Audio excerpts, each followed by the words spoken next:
I simply have never found this argument to be anywhere close to persuasive for two reasons. One reason is archaeologists have dug where ancient Nazareth was, and they've discovered that it was there. This is not a debated point among Palestinian archaeologists, several of which are good friends of mine. They don't debate whether Nazareth existed because they have dug it and they found it. They've uncovered a house there, they've uncovered a farm there, they've uncovered pottery there, they've uncovered coins there. The pottery and the coins date to the days of Jesus. Certainly Nazareth did exist. It's been shown to exist. Anyone who thinks otherwise simply doesn't know the archaeological record. I'm afraid it's that simple. The second reason for not being convinced by this, though, is this. Saying that Jesus did not exist because he could not have been born in Nazareth is like saying Barack Obama doesn't exist because he couldn't have been born in America. What everyone thinks about the birther issue, and judging from your show of hands, I think most of you don't subscribe to it, it's got nothing to do with whether Barack Obama actually exists or not. Same with Nazareth. Second mythicist argument that people make is that if Jesus' life, as described in the Gospels, follows certain set patterns that you can see in Old Testament stories, or in myths about dying and rising gods, or in tales told about other religious figures, that if these stories are in these set traditions, then probably Jesus didn't exist. I've never found this persuasive either. Most historical figures that we have accounts of have legendary tales told about them in set patterns. That was true for George Washington. It's true for Julius Caesar. It's true for the founder of Hasidic Judaism, the Baal Shem Tov, who allegedly could heal the sick and cast out demons and raise the dead and be transfigured before his followers. Does that mean he didn't exist? No, everybody knows that Baal Shem Tov existed. There's no doubt about that. I could illustrate this by giving point after point. Let me just give you one more detailed illustration. Octavian, Caesar Augustus, the first Roman emperor. Literally, he was allegedly the Son of God. He was miraculously born. He was revered as the Son of God by his devotees. He ascended to heaven.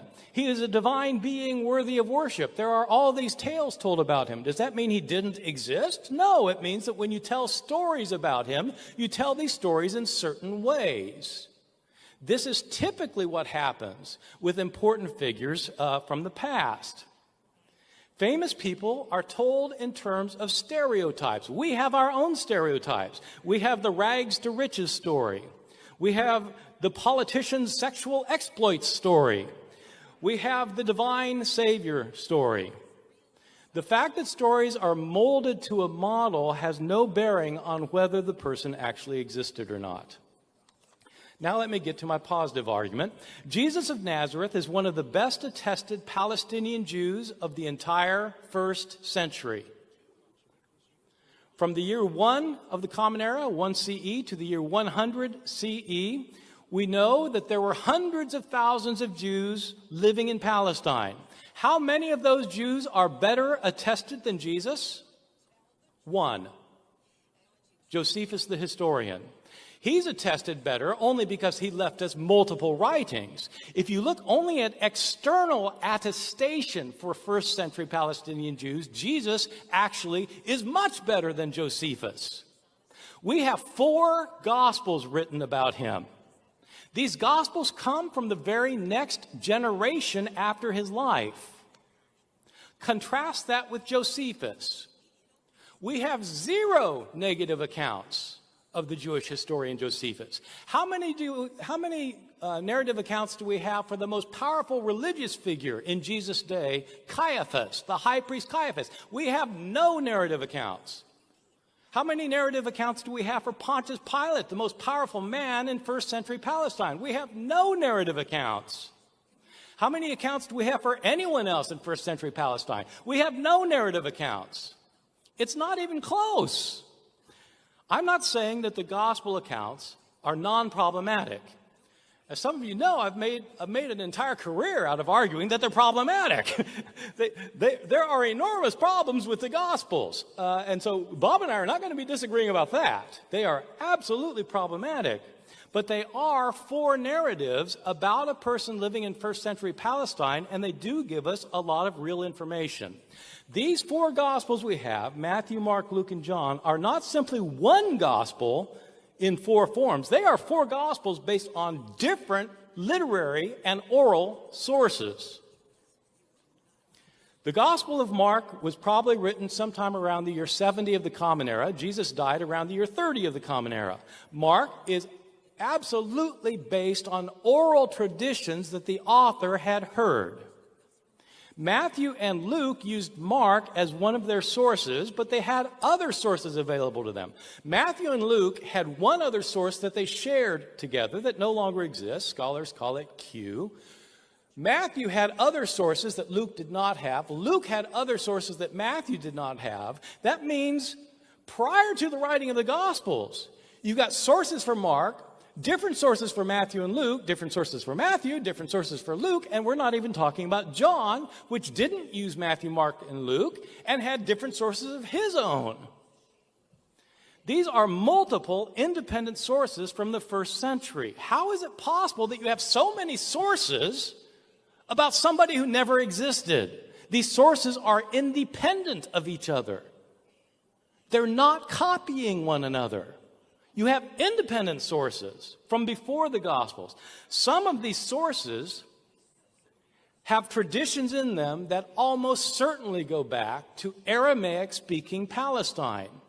Some of these sources record sayings of Jesus in which he uses Aramaic words known only in Palestine.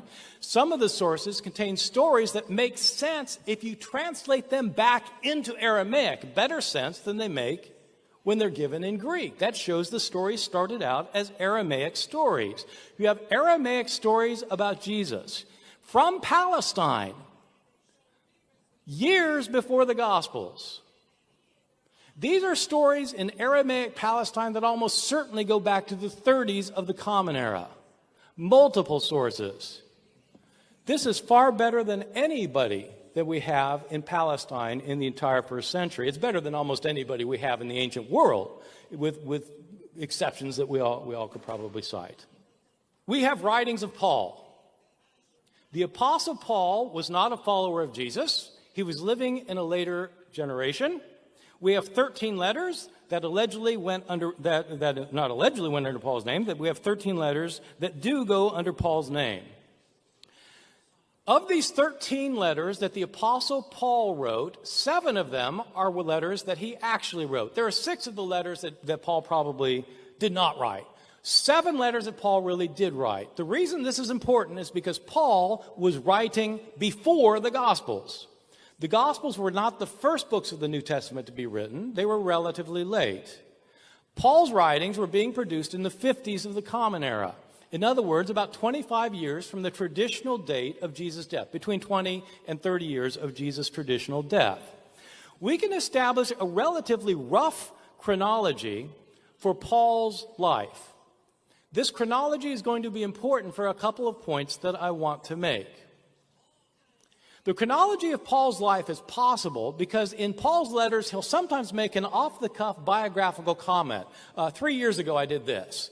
14 years later, I did this. So you get these biographical statements with years, and so based on that, you can reconstruct a chronology. If you know when he was writing, you can count backwards and figure out when what happened. Based on the chronology that is accepted by virtually everybody, Paul originally started out as a persecutor of Christians soon after Jesus' death, probably within 2 years of Jesus' death. Paul was a persecutor of the Christians. The fact that he was a persecutor of the Christians is interesting and important. If Paul converted in, say, the year 33, and he had been persecuting Christians based on what he heard about them in the year 32, that means Paul had heard about Christians and Christianity and about Jesus within 2 years of the traditional date of Jesus' death, probably about 2 years after Jesus had died. If that's the case, it would be worth knowing, what does Paul know about the historical Jesus? Paul's views of Jesus are really important, as I think Bob and I would both agree. Paul does not talk about a heavenly cosmic figure, Joshua or Jesus, who was crucified by demons in outer space, the way mythicists have often said. Paul talks about a real historical figure, Jesus, a Jew among Jews, a preacher-teacher who was crucified by his earthly opponents. Yes, Paul thought that Jesus was a divine being who was also a human being. Paul does think that Jesus was a divine being who was also a human being. But he firmly believes that this divine being became a human being. Jesus was a Jew who lived, taught, and was crucified in Palestine. Paul is often faulted for not saying more about Jesus than he says. He doesn't talk about Jesus' baptism, his temptation, his Sermon on the Mount, his exorcisms, his triumphal entry, and lots of other things. He's faulted for not saying more on the grounds that if he knew more, he would have said more. That's possible, but it's not really probative. If you take 7 of my mother's letters, my mother is a very, very devout Christian. If you take 7 of her letters about religion, about her Christianity, about her faith, about her beliefs, you will not find any references to Jesus' baptism, temptation, Sermon on the Mount, exorcisms, or triumphal entry. She just doesn't talk about those things in her letters, and either did Paul. Does it show that my mother doesn't believe those things about Jesus' life? No, it doesn't show that. It's not what she's talking about. These letters that we have of Paul are letters that Paul wrote to his congregations to deal with problems that they were having. If they weren't having problems, then